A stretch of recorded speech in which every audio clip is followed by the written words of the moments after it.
These are the best attack strategies for every Town Hall level. We'll break each attack down to help you improve your 3-star success. To start, let's give you the best attacks for Town Hall 2 all the way up to Town Hall 11. These attacks are consistent and will easily and reliably get you 3 stars. If you want a full breakdown of these, consider checking the video cards after watching this video. The updated links for these attacks will be within the description. To kick things off, at Town Hall 12 we have the Zap Witches. This is using the Super Giants instead of running the traditional Golem and Ice Golems. Super Giants at this Town Hall level are incredibly good for their housing space and HP. We're going to be starting with a Zapquake. We're going to be running 4 Lightning and 1 Earthquake on 2 different multi-target Infernos. Typically, I recommend spreading out your lightnings around the Inferno in order to get the most out of it. However, this should leave up 1 multi or single target Inferno, the Eagle Artillery, and the Town Hall, which should be within range of a log launcher opening walls up. This is going to then allow us to have an easy area to enter in where we can spam in our Giants, our Witches, and of course the log launcher to open walls. We do want to use a super wall breaker in order to easily get into the base, but we also want to have our King, Queen, and Warden all go into the core. This is super important because you want your heroes in the core while the Super Giants and Witches on either side have plenty of support. Other than that, we're going to use our Grand Warden's ability early in order to protect the log launcher and our heroes, while we have the Queen with her ability as we move in. Using any rage spells is usually really good to have with your heroes and witches, and obviously you can use a Spiky Ball and Earthquake Boots on the King in order to clear out a large area. Other than this, you pretty much have gotten the 3-star already because the witches and the heroes are going to clean up the rest. In the CC, you could typically have anything, but in this situation, I have Furnaces, which can really speed things up. Even though they're kind of unnecessary at this Town Hall level, they definitely can work very well within the log launcher as long as your heroes are in front of it. Other than that, you should be more than fine to getting a 3-star. As for you Town Hall 13 players, using the Mass Dragon with triple clone is a great option. You can either use balloons or yetis for fantastic success, but for the most part, we're going to be starting with our Queen's Giant Arrow. This is used to remove 1 to 2 air defenses along with possibly a sweeper. We can also use 2 lightning spells for an additional sweeper. Now, you might not get all of this value, but as long as you can remove at least 1 of the air sweepers, maybe at least 1 air defense, that is really all that you need. This is also going to then allow you to set up one side of your funnel with your Queen. On the other side, I recommend using your Royal Champion with her Seeking Shield and Rocket Spear. This is going to clear out any defenses and air defenses, while also using a couple dragons to then clear out those trash buildings so you can easily get your main push of dragons into the base. This is then going to pretty much allow you to have the Rage Gem or the Healing Tome along with the Minion Prince. Overall, you should have more than enough power with your dragons to basically keep them alive, especially as you get to the back end. You will want to use a Grand Warden ability just before the blimp leaves. This way you can really protect your blimp, and having something like the Minion Prince's Dark Orb will protect it even more. This is where you can use your clone blimp to get rid of a large amount of defenses. With balloons, they're going to spread out a lot better, and they're just going to allow you to overkill the rest of the base, which is why I tend to recommend balloons instead of yetis, since balloons target defenses. Other than this, you will be able to very comfortably clear through the base. Whether you have the Healing Tome and Eternal Tome, or the Eternal Tome and the Rage Gem, you will likely 3-star more often than not. As for Town Hall 14 players, you've got the Mass Miner. Yes, this is using just full-blown miner spam. And this is best used especially having the Life Gem, which did get buffed in a recent update. You're overall going to start very simply by using your heroes on one side. Your King and Queen is going to set one side of the funnel with a super wall breaker to open up the base for your heroes. On the other side, you're going to be running the Siege Barrack. You're going to do the same thing with the super wall breaker, open that up, and this way you can basically carve out 2 sides of your funnel. I do recommend having the King Spiky Ball and Earthquake Boots to open walls and do big damage in the process, and same for the Queen with her Magic Mirror and Healer Puppets. This is really going to establish two sides of your funnel so you can get your miners, your Warden, and your Royal Champion into the base. This way you can use an early heal spell to basically keep a large group alive, while you of course use your Warden's Eternal Tome in around the core of the base. This way, you can then just kind of let them span through and clear buildings left and right. Of course, you want to use an Overgrowth over the Town Hall, especially if it's in the center, to prevent too much damage, and using a Rage is a great thing, especially with the Hog Puppets from the Royal Champion and the regular miners themselves.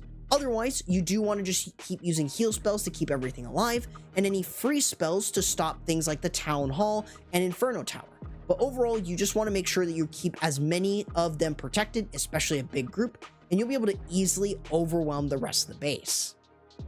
For you Town Hall 15 players, you've got the Super Witches, which are a fantastic strategy still even after the big boy nerf. We're going to be starting off with the Fireball. Using just a few invisibility spells, we can use the Warden and 2 Earthquake spells to clear a large area off the base. Now, since we are using a Warden Walk, we're going to be running the Furnace on one side. This is going to help control where the Warden walks and also just speeds this process up. This way we can use the Siege Barrack and 2 Furnaces on the other side to control that side of our funnel, and since that is going to create a more consistent funnel without the Queen, we can run the Super Witches, the Queen, and the King all together with the Warden. This gives us a lot of firepower as we enter the base. Having an Ice Golem to provide a little bit of tanking early on is super important, but with the help of the Furnaces and the Siege Barrack, we're able to create a solid funnel to actually get our CC Yetis into the base. This way we can deal with the enemy CC while also being able to do big damage to surrounding defenses while we continue to move on. We obviously want to make sure that we don't have to worry too much about the Ice Golem CC, but having things like the Earthquake Boots and Spiky Ball from the King will open up the base quite a lot where we don't have to use a jump spell early on. This way we can kind of just let our CC Yetis do their own thing, and of course having the Super Witches moving around. Other than that, we want to use a free spell over something like the Town Hall or something of big damage, and that way we can very quickly and easily move through. We do want to have the Royal Champion though on the back end with her Electro Boots to deal with any skeleton traps, and of course having the Hog Rider puppets to provide additional spawns, which makes it a lot easier for the Royal Champion to clear through back-end defenses and help clean up the rest of the base. Overall, this is a relatively simple and strong army despite its nerf because of just how strong each part of this army is. At Town Hall 16, we see the Mass Dragon with the Royal Champion Charge and Mass Invisibility. This is very, very powerful and is really dang easy to use. We're going to be mainly starting off by using our Royal Champion Charge with the Rocket Spear and Electro Boot in order to clear out plenty of defenses. This might take a while, considering that you are taking 11 invisibility spells in order to have this charge go properly. The Rocket Spear usage in this case will clear out early defenses, making it possible to get even more value off the base with them, and then of course the Royal Champion Charge. You do want to make sure though that you are timing your invisibility spells every 4 seconds during her charge in order to keep her alive while also providing excellent damage to surrounding defenses. Overall, you're just gonna keep going with this. You're gonna let the Royal Champion get as much as she can, dealing maybe with the enemy CC while she's invisible, or even dealing with the clan castle, which it can go down if you use your spells around it. Other than that, you're really just going to let your Royal Champion get nearly as much as she can, especially since she has the Phoenix in this situation, so she'll be able to get additional value once she falls. But otherwise, that should clear out a large area off the base. This will let you use your dragons, but mainly your archer queen with her giant arrow to snipe off at least 2 air defenses, maybe 1 to 2 at most, in order to get a solid funnel in and be able to let her walk, so your dragons being sent in with the minion prince and the warden get the proper pathing needed to move through the rest of the base. And this attack becomes insanely simple, as you could use a rage spell to power through the town hall, and of course using the Grand Warden's ability to protect all of your dragons as they go through both the town hall and into the back end of the base. Now, keep in mind that you could face time failing issues if you go any slower, because this attack is already fairly slow. But for the most part, you have a lot of dragons that will be able to clear through. You've got the minion prince to provide a lot more support for you, and you should even have your archer queen up. As long as you can have the archer queen up, this is a great strategy, because for the most part, your dragons are going to be able to clear through everything else, and having the minion prince, you'll be able to slow down back-end defenses like a back-end air defense, and this just makes things so much easier for you as you clear through the rest of the base. Overall, this strategy is something I heavily recommend if you're very interested in running dragons with something simple. And arguably the best attack right now that you can use at Town Hall 17 is still the minion prince with the Root Rider attack. This one is just really unbelievably strong with just how much support that you have with this army. Overall, we're going to be starting with a short but quick Royal Champion charge. We're going to be using this Royal Champion with invisibility spells around every 4 seconds in order to both speed this attack up while also having the invisibilities to keep her moving from defense to defense without luring out the CC or without really worrying all too much. This way, we're able to clear plenty of defenses and create one side of our funnel where we can then also run maybe a couple super barbarians over there in order to cut that off, and using our siege barrack with the queen and 2 furnaces.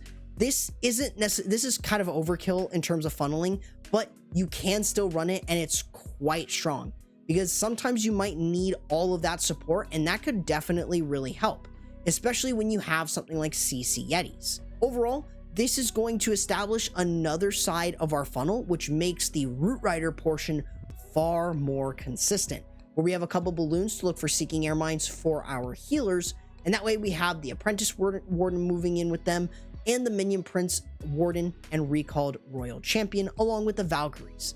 This way we can start to move in with our Root Riders, having a rage spell at the ready in order to help deal with the enemy CC and get through a large area of DPS. This way we can also use the Eternal Tome and Healing Tome to protect everything, and we obviously want to make sure that we are using any free spells over splash damage defenses. Overall, you just want to continue to work your way through with the Root Riders. As for the Minion Prince though, you can use his ability to support himself and of course the rest of your Root Riders, especially towards the back end. Other than this, you will be able to very easily move from defense to defense. This attack is just so unbelievably strong with the Minion Prince and the Root Riders and the Royal Champion. You really shouldn't fail with an attack like this, and it's just so unbelievably strong. You just have so much support and value that you'll be able to really clear through the rest of the base with ease. After the March update, a lot of things have changed with the best attacks, and you can always return to this video as you progress between Town Hall levels. However, if you are interested in learning how to use the new troop, the Furnace, check out this video for more info on the topic.